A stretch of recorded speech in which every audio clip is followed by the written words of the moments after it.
Rashmika Mandanna pan India స్థాయిలో గుర్తింపు తెచ్చుకున్న హీరోయిన్ కెరీర్ మొదలుపెట్టిన రోజుల్లో తాను ఎదుర్కొన్న అనుభవాలను ఇటీవల ఒక ఇంటర్వ్యూలో పంచుకున్నారు.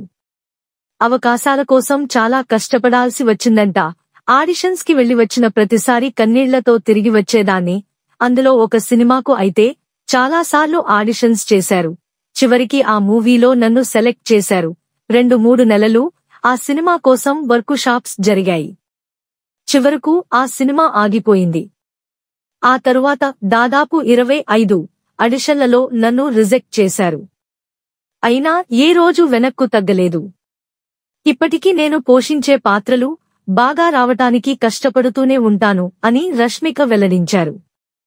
ప్రస్తుతానికి రష్మిక చేతిలో భారీ ప్రాజెక్టులే ఉన్నాయి.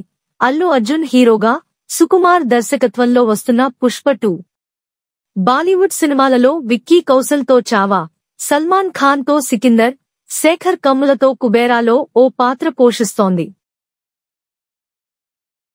The mad reporter. We work for ground reality and genuinity. మరిన్ని వీడియోల కొరకు the mad reporter YouTube channel subscribe చేసుకోండి.